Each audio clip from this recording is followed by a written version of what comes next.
Hey guys, इस lecture में हम स्ट्रेट लाइन सेटिंग अरेंजमेंट का एक पजल लेंगे। ठीक है, तो क्वेश्चन आपके सामने है।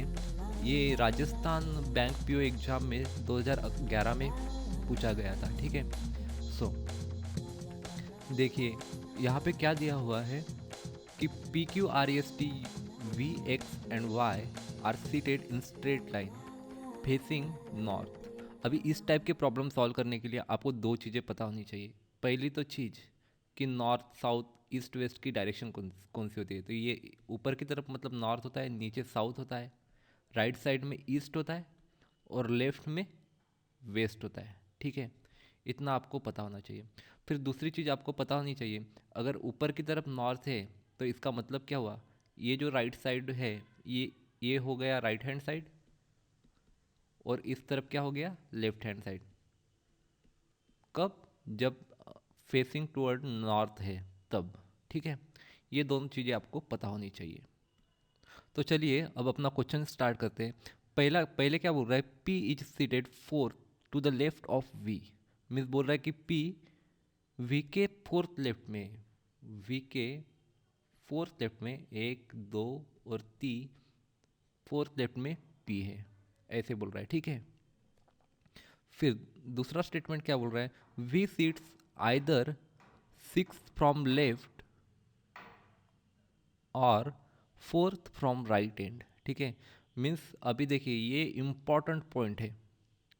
अगर इसमें आप गलती कर देते हैं तो फिर आपका आंसर आना मुश्किल हो जाएगा या फिर आपको बहुत टाइम लगेगा। ठीक है, तो यहाँ से हम क्या करते हैं, इस सॉल्यूशन को हम दो हिस्सों में डिवाइड करते हैं। क्यों? क्योंकि यहाँ पे आइदर और दिया है, राइट।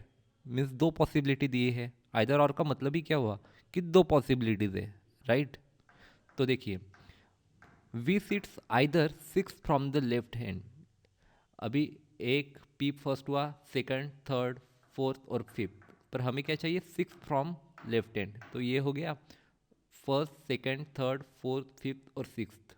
और टोटल लोग कितने हैं, 8 लोग हैं, मतलब सेवन्थ और एट इधर रहेगा, राइट। तो ये तो एक पहली पॉसिबिलिटी। और दूसरी पॉसिबिलिटी क्या है कि fourth from right hand. So we है fourth from right hand. Fourth from right hand कब होगा, एक दो तीन, इधर तीन है तब फोर्थ फ्रॉम राइट हैंड होगा। अभी टोटल देखिए 8 हो गए, एक दो तीन चार पाँच छः सात आठ। मीन्स ये दो टाइप की सीटिंग अरेंजमेंट हो सकती है, इससे हमें पता चलता है। और यही इस एग्जाम्पल का मेन पॉइंट है। ठीक है, अगर ये ठीक से आप कर लेते हैं तो आंसर निकालना बहुत आसान है। फिर आगे क्या बोलता है देखते हैं हम, S seat second to the right of R. Means R के सेकंड राइट में यस है। और फिर आगे का स्टेटमेंट भी पढ़ लेते हैं, R is not immediate neighbour of V. ठीक है, मीन्स आर इमीडिएट नेबर नहीं है किसका, वी का। तो यहाँ पे आर नहीं आएगा और यहाँ पे आर नहीं आएगा। इस पॉसिबिलिटी में यहाँ पे आर नहीं आएगा और यहाँ पे आर नहीं आएगा। ठीक है, और क्या बोल रहा है कि यस जो है सेकंड राइट है किसके, आर के। तो यहाँ पे देखिए फिर आर के लिए पॉसिबिलिटी कौन सी बची है, एक तो आर यहाँ पे रहेगा तो सेकंड राइट में यस यहाँ पे रहेगा, राइट। या फिर आर यहाँ पे रहेगा तो सेकंड राइट मीन्स यस यहाँ पे रहेगा। ये दो पॉसिबिलिटी है यहाँ पे, क्योंकि अगर आप यहाँ पे आर लेते हैं इस जगह पे तो फिर सेकंड राइट में वी है, वहाँ पे यस नहीं रह सकता, राइट। अब इस पॉसिबिलिटी में देखते हैं आर के लिए बची जगह कौन सी है, ये एक ही जगह बची है, राइट। क्योंकि आर अगर आप यहाँ पे लेते तो सेकंड राइट इसमें है ही नहीं, तो उसके बाद फिर यहाँ पे आर लेते तो सेकंड राइट में वी है, इसलिए आर के लिए यहाँ पे एक ही जगह है, यहाँ पे आर रहेगा और यहाँ पे यस रहेगा सेकंड राइट में। ठीक है, इतना हुआ। फिर देखिए T and Q R immediate neighbour of each other. Means T और क्यू इमीडिएट नेबर है, पर आगे क्या बोल रहा है, but neither T nor Q seats at the extreme end of the line. Means extreme and में वो सीट नहीं करते, कौन, टी और क्यू। अभी देखिए यहाँ पे टी और क्यू रह ही नहीं सकते। क्यों नहीं रह सकते, अगर यहाँ पे टी रहा तो यहाँ पे क्यू रहेगा, यहाँ पे क्यू रहा तो यहाँ पे टी रहेगा। तो वो दोनों में से एक कोई भी एक्सट्रीम एंड में चला ही जाएगा। इसलिए टी और क्यू के लिए या इन तीन दो में से जगह रहेगी, दो जगह रहेगी। अगर यहाँ पे टी क्यू लिखते हैं तो फिर आर एस की पोजीशन नहीं होगी, क्योंकि यहाँ पे कोई कोई एक तो आने ही वाला है, आर या यस आना ही है, राइट। इस पोजीशन में आर या यस कोई भी एक आएगा। तो बची हुई जगह कौन सी है यहाँ पे, टी क्यू या फिर क्यू टी, क्योंकि कौन आगे कौन राइट में है कौन लेफ्ट में है ये नहीं दिया है। सो टी क्यू की ये दो जगह हो सकती है, राइट। फिर क्या हुआ, फिर ये हुआ कि यहाँ पे आपका आर आएगा फिक्स और यहाँ पे यस आएगा, हो गया, बराबर है।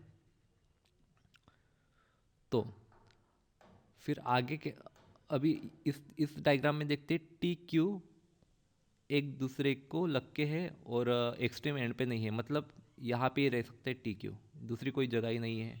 इसका मतलब क्या हुआ, टी क्यू यहाँ के लिए ये दो ही जगह है, राइट। फिर आगे देखते हैं, फिर आगे क्या बोल रहा है, only 1% seat between T and x, T और एक्स के बीच में एक ही लोग रह सकता है। अभी देखिए अगर टी यहाँ पे होगा तो एक तो लेफ्ट हैंड साइड में एक्स यहाँ पे होना चाहिए एक छोड़ के, पर यहाँ पे पी है, और राइट हैंड साइड में देखिए तो वी की जगह एक्स होना चाहिए, पर ये तो पॉसिबल ही नहीं क्योंकि यहाँ पे ऑलरेडी वी है। तो फिर टी अगर यहाँ पे रहा तो पॉसिबिलिटी क्या है, एक छोड़ के इस तरफ एक्स रहेगा, ओनली ए की पॉसिबिलिटी है इस डायग्राम में। इसका मतलब हमें अभी टी और क्यू की पोजीशन भी पता चली, यहाँ पे रहेगा क्यू और यहाँ पे रहेगा टी, राइट।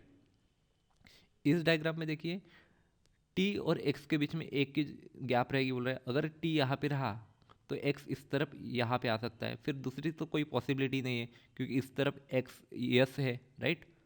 तो ये यहाँ पे आएगा और टी यहाँ पे रहा तो एक्स की कोई पोजीशन ही नहीं बनती, राइट साइड में तो जगह ही नहीं है वन छोड़ के, और इस तरफ देखेंगे तो वी आता है, तो मतलब ये पॉसिबिलिटी है इस तरफ।